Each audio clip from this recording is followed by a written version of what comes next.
The structure of Little House in the Big Woods reinforces its underlying archetypal atmosphere.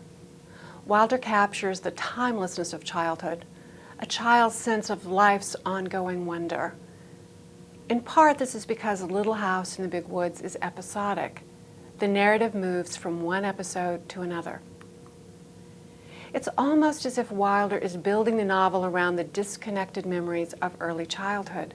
It's the way most of us remember those very first days of childhood, with a sharp, fragmentary impression or memory that isn't necessarily connected to anything else. So, through Laura, Wilder conveys a slightly fragmented narrative made up of vivid, almost dreamlike sequences. Wolves outside the window, a rag doll at Christmas, making cheese with Ma. Yet Wilder weaves these memories into the narrative of one year, from autumn to winter, spring to summer, ending with another autumn and the abundance of harvest time. This narrative structure gives the novel a kind of mythic quality and reinforces what we've already talked about, that sense of the Ingalls family as archetypal pioneers. Bringing the family full circle from one autumn to the next also adds to the novel's mythic quality. The book begins with a reference to time, once upon a time 60 years ago, and ends with an echo of that beginning. She was glad that the cozy house and Pa and Ma and the firelight and the music were now. They could not be forgotten, she thought, because now is now. It can never be a long time ago. Little House in the Big Woods is thus a moment in time that somehow stands outside of time, an archetypal now. Yet all of this comes filtered through a narrative voice that is childlike, full of wonder, yet never sentimental. In this scene, for example, Laura has been punished for slapping Mary. She sits in a corner sobbing. At last, when it was getting dark, Pa said again, "Come here, Laura." His voice was kind, and when Laura came, he took her on his knee and hugged her close. She sat in the crook of his arm, her head against his shoulder and his long brown whiskers partly covering her eyes, and everything was all right again.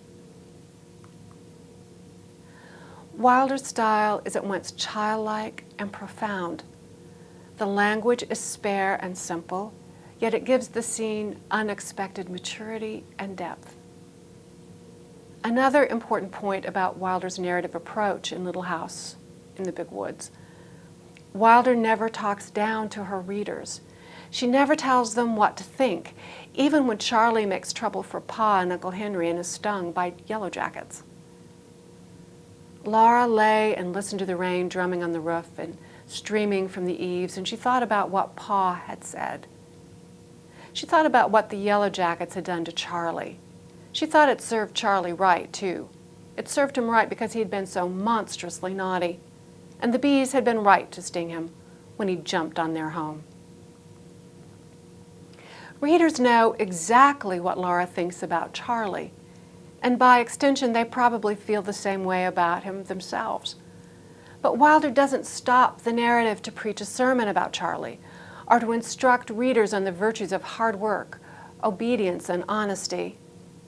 She conveys the message indirectly through Laura, and in this passage, Laura takes sides not just with Pa and Uncle Henry, but unexpectedly with the Yellow Jackets. This gives this episode a unique, original twist.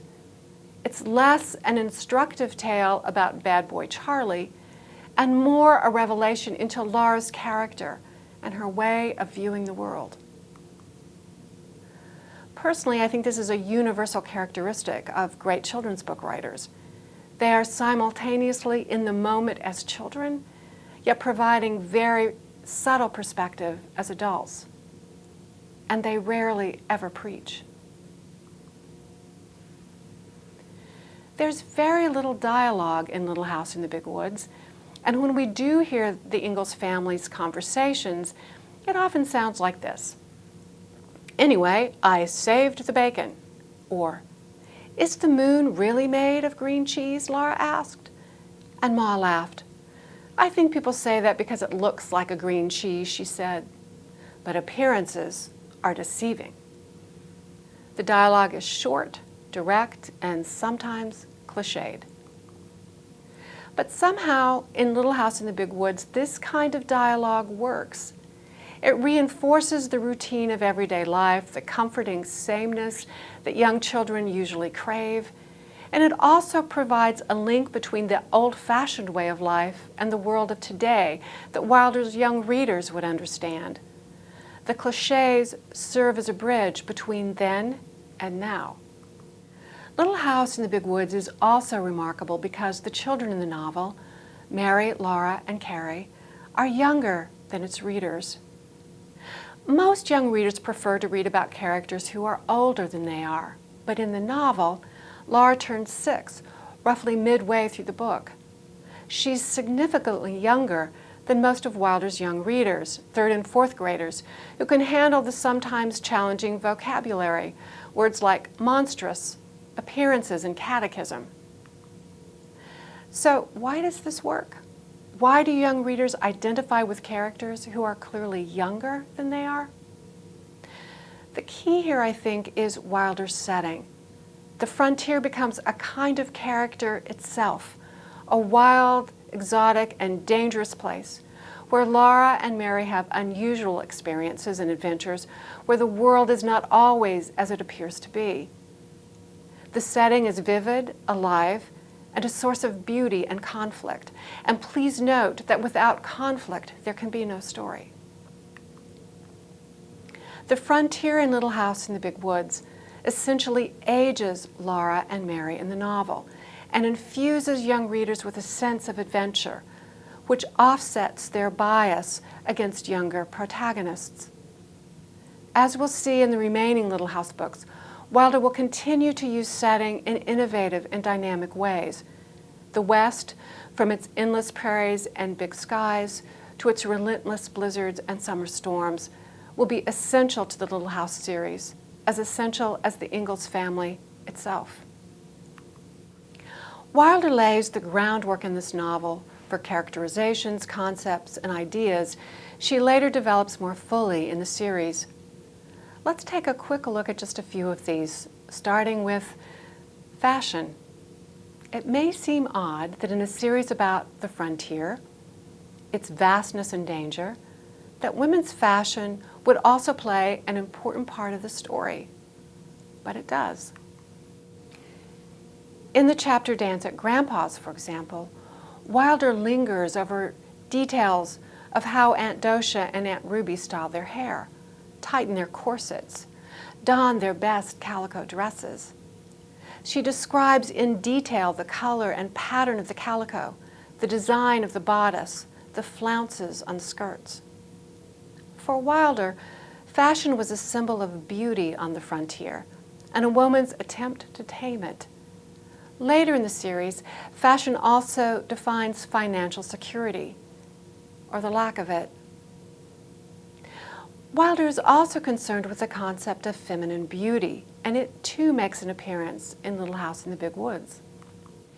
Mary's beautiful blonde hair makes Laura jealous in this book and gets her in trouble.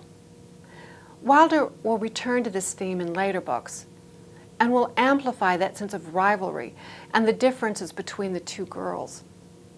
Right from the beginning, Mary's beauty, goodness, and ladylike behavior define her.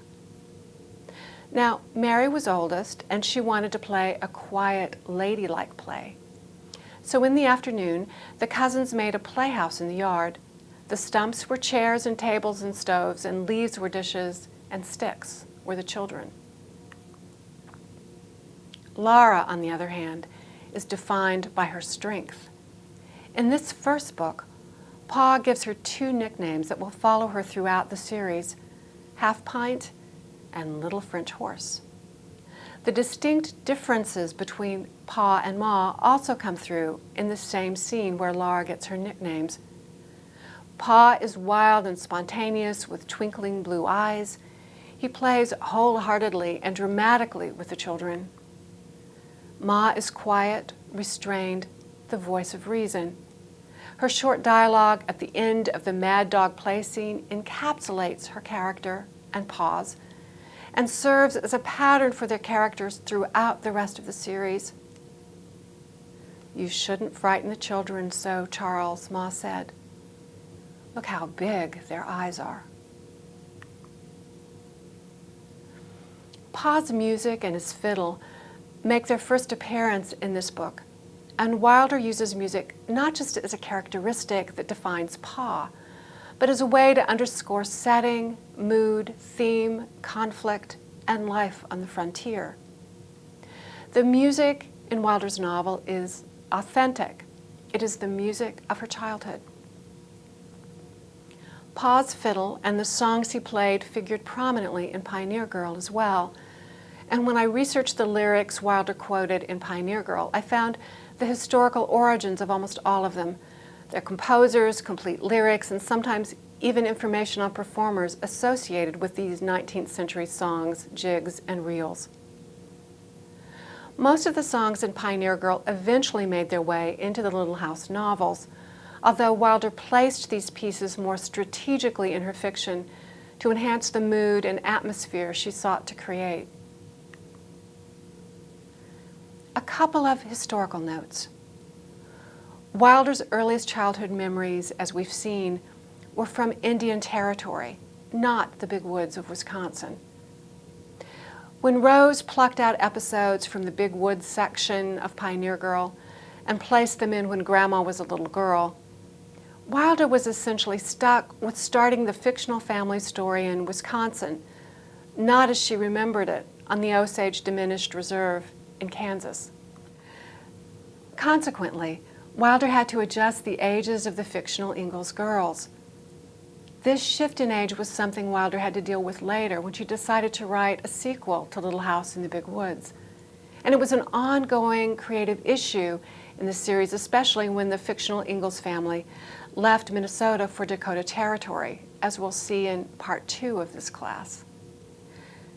Note too that in Little House in the Big Woods, baby Carrie is already part of the fictional Ingalls family. Yet, as we've already seen, the real Caroline Celestia Ingalls was born in Indian Territory in August 1870. But one major theme we associate with the Little House books doesn't make an appearance in Little House in the Big Woods: the idea of an archetypal family always moving west.